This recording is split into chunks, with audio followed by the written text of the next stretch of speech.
Resident Evil 9 has been finally confirmed to be in the works. So how can Capcom improve upon something like RE4 Remake or even RE7?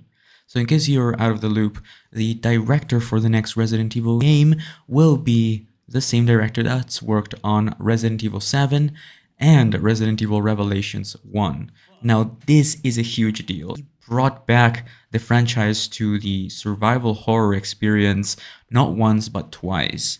So Resident Evil Revelations 1, which was originally a game for the Nintendo 3DS, was Capcom's first attempt at going back to a slower paced, slightly more horror vibe after Resident Evil 6. People were complaining about 4, 5, and 6 being too actiony, so Capcom played it safe and released a slightly slower paced survival horror experience with RE Revelations 1. Now don't get me wrong, this game is not exactly like the original trilogy, but it did feel like it was far more enjoyable than RE6, at least for me, because it was slower, and it felt slightly slower than RE4 even. In my opinion, Resident Evil 7 is one of the best Resident Evil games to have come out in recent history, not counting the remakes.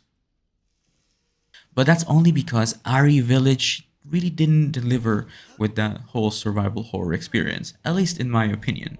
Resident Evil 7, while even though it's in first person, which is something that I don't really like, and I think most people don't enjoy first person, Resident Evil 7 really did bring back the franchise to that original trilogy feel. It felt like it was brand new, but it was very true to the first game, even to Resident Evil 1. So if you've played the original Resident Evil 1, you immediately pick up those key features in Resident Evil 7 while you're playing the game. Even though it's in first person, I think RE7 is a great example of what Resident Evil 1 would be if it had released in, nowadays. I think I have high hopes for Resident Evil 9 or whatever the next game is going to be just because of this. I think the director knows exactly how Resident Evil should be like. Having played RE7 a lot recently, I can safely say that this person really knows what Resident Evil should be about and how it should be approached and modernized. So don't expect RE4 Remake's gameplay, because it's not going to be that. Absolutely not. Sure, there is a small chance that Capcom plays it safe and adds a merchant or something like that to bringing all of those people that just joined the franchise with RE4 Remake. But it is highly unlikely that this game will feature any of the RE4 Remake features. So don't think that's going to be a bad thing, please. And if you haven't already, please play Resident Evil 7 or watch my playthrough. I recently did a Madhouse playthrough and I beat the game in under 3 hours. So that should be an interesting thing to watch. Anyway, so one of the key features that make Resident Evil 7 a true survival horror experience is ammo management, preset locations for weapons and ammo, a B scenario called Madhouse, which makes the game slightly more difficult, and it features new item locations, boss encounters, and other things like that. I don't mind Ethan. I think he's funny in RE7. I think he's relatable in RE Village, and I don't really mind new characters. I hope we actually, as much as I love Claire Redfield, Jill Valentine, especially Claire, and the rest of the crew, I would like to see new characters as well. People that were maybe part of the story, but they really were never, playable characters, such as Zoe Baker, for example. Zoe Baker, there's a big chance we can see Zoe Baker, Joe Baker return, because those are two characters from Resident Evil 7 that survived, and we never saw ever again since then. So it'd be really cool to have Zoe Baker be a playable character. Her voice actress really did an amazing job. So if you haven't played RE7, play it. Hopefully you don't care too much about the first camera view, because honestly it's a great game and you're honestly missing out on an amazing game if you don't play it.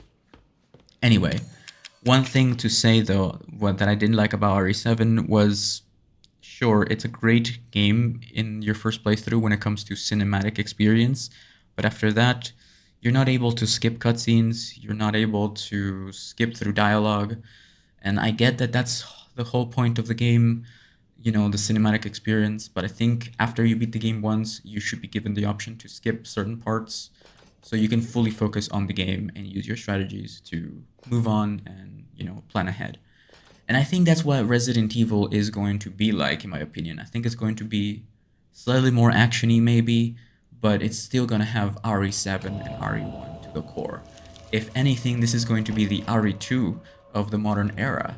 So look forward to that. And I don't want to get you hyped for nothing, but I think this will honestly be the RE2 of this era, meaning it will feature two playable characters and two different scenarios. And I think the director really knows how Resident Evil should be like. So I really hope we get fixed item locations instead of random drops. And I think that's a key feature of a Resident Evil game.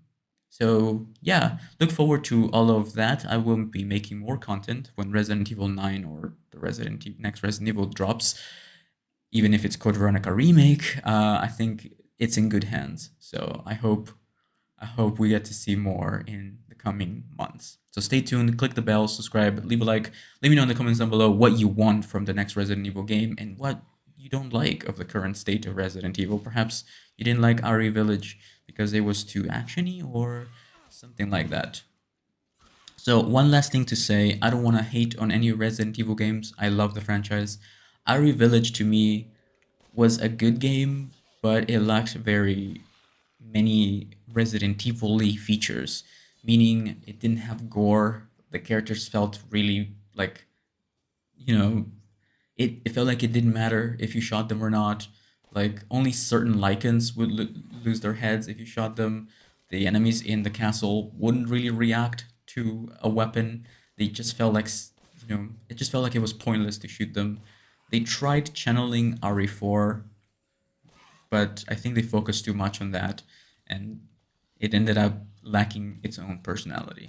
So, since this director wasn't involved with RE Village, I have high hopes for this next game. So, anyway, thank you so much for watching, and I will see you in the next video. Bye bye.